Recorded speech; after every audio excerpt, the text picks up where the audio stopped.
Hi friends, welcome to TFC media planet leave.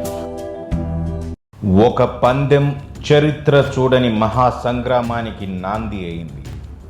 ఒక ఆడదానికి జరిగిన అవమానం కొన్ని లక్షల మంది ఊచకోతకు కారణమైంది. ఆ యుద్ధంలో రక్తం ఏరులై ప్రవహించింది. ఆ నేల మహాయోధుల శవాలను దుప్పటిలా కప్పుకుంది. మొత్తం 18 రోజుల సంగ్రామం, సుమారు 40 లక్షల మంది సైన్యం, ఆఖరికి మిగిలింది 10 మంది. అదే కురుక్షేత్ర మహాసంగ్రామం. ఇది కురు పాండవుల యుద్ధంగా అందరికీ తెలుసు. కానీ ఈ వీడియోలో కురు పాండవుల సైనిక బలం, ప్రయోగించిన వ్యూహాల గురించి మీకు తెలియని విషయాలను నేను 2 భాగాలుగా చెప్పబోతున్నాను. ఆ కాలంలో సైన్య బలాన్ని అక్షౌహిణులుగా కొలిచేవారు. అక్షౌహిణి అంటే ఒక భారీ సైనిక సముదాయం. ఈ అక్షౌహిణిలో 21,870 రథాలు, 21,870 గజబలం, 65,610 అశ్వబలం, 109,350 పదాతి దళం ఉంటారు. ఇలాంటి అక్షౌహిణులు పాండవుల దగ్గర 7 ఉండగా కౌరవుల దగ్గర 11 ఉన్నాయి. అంటే రథాలు, ఏనుగులు, గుర్రాలు, పదాతి దళం మొత్తం 15,30,900 మంది పాండవుల దగ్గర ఉంటే, కౌరవుల దగ్గర ఏకంగా 24,05,700 మంది ఉన్నారు. కృష్ణుడు పాండవుల పక్షంలో ఉండటం వల్ల పాండవులకు విపరీతమైన బలం అని దుర్యోధనుడు భావించి, కృష్ణుడు యుద్ధం చేయకపోయినా యుద్ధ వ్యూహాలు, పాండవులను గెలిపించడానికి సర్వ ప్రయత్నాలు చేస్తాడని భావించిన దుర్యోధనుడు, కృష్ణుడి వ్యూహాలకు అడ్డువేయగల సమర్థుడు ఒక్క భీష్ముడేనని భావించి అతన్ని సర్వ సైన్యాధ్యక్షుడిగా ఉండమని అర్థించగా, భీష్ముడు కొన్ని షరతులు పెట్టాడు. ఆ షరతులు ఏమిటంటే, తన గురువైన పరశురాముడిని అవమానించిన కృష్ణుడు తాను ఉండగా యుద్ధ రంగంలోకి రాకూడదని, తాను పాండవులు 5గురిని చంపబోనని, కేవలం నిరాయుధులను చేస్తానని చెప్పాడు. ఈ షరతులన్నింటికీ ఒప్పుకున్న దుర్యోధనుడు భీష్మ పితామహుడిని సర్వ సైన్యాధ్యక్షుడిగా చేశాడు.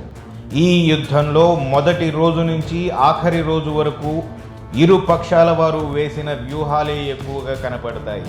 కౌరవులకు ఉన్న అధిక సైన్య బలం వల్ల యుద్ధం మొదటి రోజున అర్జునుడు వజ్రవ్యూహంతో కథనరంగంలోకి రాగా, కౌరవుల సర్వ సైన్యాధ్యక్షుడైన భీష్ముడు సర్వతోముఖ వ్యూహంతో పాండవులను చిత్తు చేశాడు.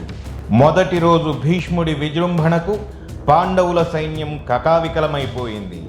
మొదటి రోజు స్వైర విహారం చేసిన భీష్ముడు రెండవ రోజు త్రికూట వ్యూహంతో రాగా, అర్జునుడు శ్రీకృష్ణుడి అండతో క్రౌంచ వ్యూహంతో వచ్చి కౌరవ సేనని చెల్లాచెదరు చేశాడు.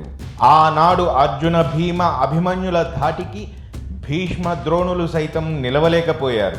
కృష్ణుడి వ్యూహం, అర్జున, భీమ, అభిమన్యుల స్వైర విహారం వల్ల భారీ నష్టాన్ని చవిచూసిన కౌరవసేన మూడవ రోజు గరుడ వ్యూహంతో యుద్ధం మొదటి జాములో భీష్ముడు, కౌరవసేన చెలరేగిపోతే, రెండవ జాము నాటికి అర్జునుడు అర్ధచంద్ర వ్యూహంతో యుద్ధం మొత్తాన్ని తన వైపు తిప్పుకున్నాడు. 4వ రోజున భీముడు, అతడి కొడుకు ఘటోత్కచుడు కౌరవసేనని ఊచకోత కోశారు. వీరి విజృంభణని అడ్డుకోవడం ఎవరితరం కాలేకపోయింది. అదే రోజు 9 మంది కౌరవులు భీముడి చేతిలో హతమయ్యారు. 5వ రోజున భీకరమైన పోరు జరిగింది. ఆనాడు పాండవులు సేన వ్యూహంతో రాగా, కౌరవులు మకర వ్యూహంతో వచ్చారు. ఆ రోజు ఇరుపక్షాల భారీ నష్టమే సంభవించింది. 6వ రోజున కౌరవులు క్రౌంచ వ్యూహంతో రాగా, పాండవులు మకర వ్యూహాన్ని అవలంబించారు. ఆ రోజు జరిగిన యుద్ధంలో ద్రోణుడు విజృంభించి కొన్ని వేల మందిని ఊచకోత కోయగా, పాండవుల కొడుకులు కౌరవ సైన్యాన్ని ముప్పు తిప్పలు పెట్టారు. అప్పుడు జరిగిన మారణకాండ అంతకు ముందు ఎన్నడూ జరగలేదు. 7వ రోజు ధర్మరాజు, భీమార్జునులు విజృంభించగా, భీష్ముడు, భగదత్తుడు, సుశర్మ వీరిని నిలువరించగలిగారు. ఆ రోజు పాండవులు వజ్రవ్యూహంతో రాగా, వారిని కౌరవులు మండల వ్యూహంతో అడ్డుకున్నారు. 8వ రోజు కౌరవులు కూర్మ వ్యూహాన్ని అవలంబించగా, దానికి ధీటుగా పాండవులు శృంగాటక వ్యూహాన్ని అవలంబించారు. ఈ యుద్ధంలో కౌరవులు భీముడి కుమారుడైన ఇరవంతుడిని మట్టుబెట్టగా కొడుకు మరణాన్ని చూసి భీముడు చెలరేగిపోయి 12 మంది కౌరవ సోదరులను హతమార్చాడు. 9వ రోజు పాండవులకు పెద్ద దెబ్బని చెప్పాలి. ఆ రోజు భీష్ముడు సర్వతోభద్ర వ్యూహంతో పాండవ సేనకు మరణ శాసనాన్ని లిఖించాడు. ఆ రోజు భీష్ముడి దెబ్బకి అర్జునుడు కింద పడిపోగా అది చూసిన కృష్ణుడు విపరీతమైన క్రోధావేశాలతో భారీ రథచక్రాన్ని ఒంటి చేత పట్టి భీష్ముడిపైకి లంఘించాడు. అది చూసిన అర్జునుడు కృష్ణుడిని బ్రతిమాలుకుని వెనక్కి తీసుకువచ్చాడు. ఆ రోజు రాత్రి భీష్ముడిని చంపనిదే యుద్ధ ఫలితం మన వైపుకి రాదు, ఆయన్ను చంపడానికి శిఖండిని అడ్డు పెట్టుకుని యుద్ధం చేయక తప్పదు అని కృష్ణుడు అర్జునుడికి సూచించాడు.